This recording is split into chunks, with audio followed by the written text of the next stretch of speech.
Hello, Year 10, and welcome back to the second mini lesson, is what I'm calling it. The first mini lesson, we talked about some of the causes of Vietnam, which we already were aware of from some of the other things we watched, that the United States was worried about the spread of communism, and they were convinced by the French that if Vietnam were allowed to be independent, to get their independence and no longer be a French colony, that it was a domino effect, is what it was called. That Vietnam would fall, and after Vietnam would be Thailand, and after Thailand, Malaysia, and the last domino would be Australia. And one of the things many people don't know is that the Australians sent a tremendous amount of troops, and good troops, to fight in Vietnam because they were really worried about this domino effect. But that wasn't in the documentary that we're talking about right now. The documentary that we're talking about right now had left off with the prisoner of war, Coker, who's coming back, and he's seen throughout this. He's a very pro-United States military. He had been a prisoner of war, but then it goes almost immediately into the threat of communism, right? And they've got these Air Force guys. Right? This is while the war was going on, and they're going to follow these guys through their little sojourn through the streets of Saigon. And one of them is talking about how he really believes the threat of communism is real. And that's what he's there fighting for. Okay? Now, I missed a part. I apologize because it's very important. Before that, we had Walt Rustow. All right? And he's interviewing this Rustow guy. And he asks the question, well, why were we there anyway? I mean, if it was so difficult to fight, why were we there anyway? And he gets angry. He calls it a pedestrian question and sophomoric maybe. But he agrees to answer it. And then he just kind of stumbles along, if you go back and look at it. And he says the problem began after the launch of Sputnik in 1957. It opened affairs of optimism to communist regimes around the world. Now, I would draw your attention to top technological developments, right? And this is not an air, naval, or land warfare. It could be kind of air, but it's beyond air. This is the space race. This is what, according to Rostow, this was a driving force. That when the Russians became the first people in space, when they launched Sputnik, and got out that far ahead of the United States in the space race, it gave hope to communist regimes. It gave hope to people like Ho Chi Minh to say, we should go for communism. And that's why it became important to fight, according to Rostow. All right? So when you're looking at the technological developments, and one of the causes of the war was a technological development in the launch of Sputnik. Right, so then it went on to introduce the prisoner of war, Coker, and then we understand. I'm paying attention that these are all enlistees. The guys that they're talking to, every one of them enlisted. But one thing you have to keep in mind is that the United States had conscription during the Vietnam War, what is called the draft, meaning every person to this day. When I was 18 years old, I had to go to the post office and I had to register with Selective Service.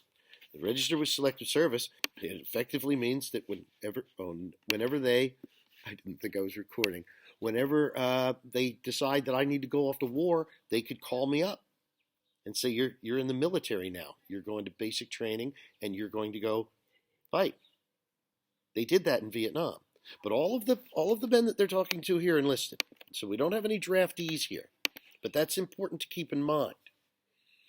Now we go back to these guys out in Saigon. They're haggling on the streets. They're talking to prostitutes through the window, all right, haggling over price. Kids out in the street begging. And I write, this is part of the effect. Are they helping these people?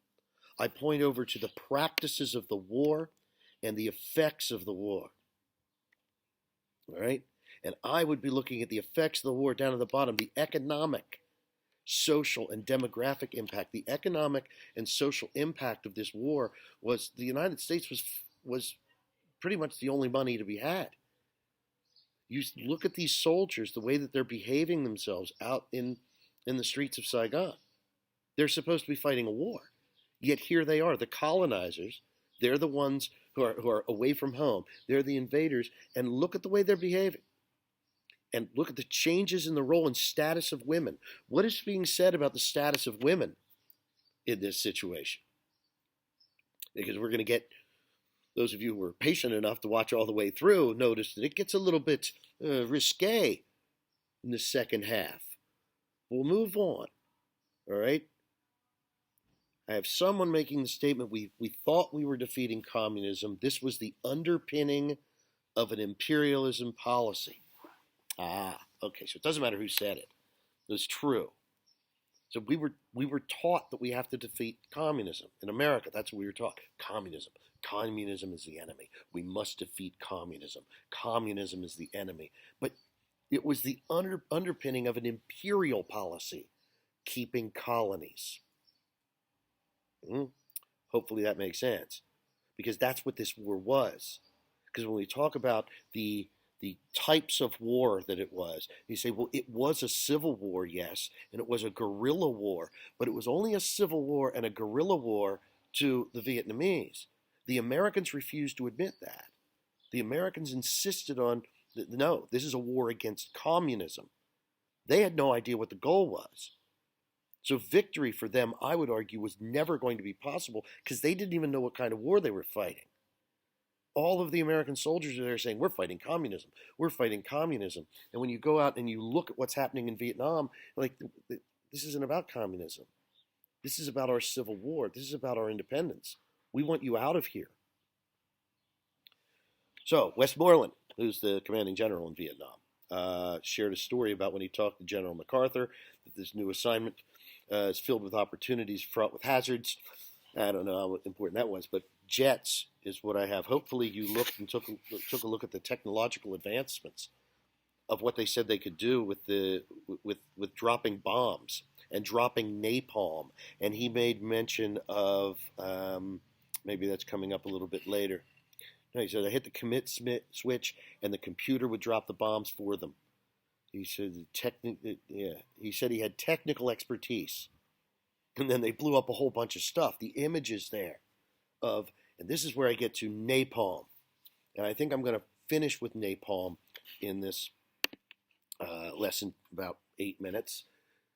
Napalm was certainly a technological advance that I hope you noticed as you watched the video. That's that liquid fire that if you notice the little girl running up the street, I'm going to talk about that in a different lesson. But her skin was burned off of her back. A photograph taken of her, not that video, but an actual photograph taken at that moment became a worldwide image. It was one of Time's most memorable images of the century, or it might have even been the most memorable image of the century. Napalm. They set people on fire. Now that was a practice of the war. That was a technological advancement of the war, of air power. And it was horrendous. It was absolutely horrible. And this was committed against civilians. These were not even military targets. I don't think it's right to set people on fire for any reason. But if it's a military target, I mean, I guess you have to do what you have to do. These were civilians. They were set on fire while they were alive. So consider that as why I wrap up the second mini lesson. And I'll see you for number 3.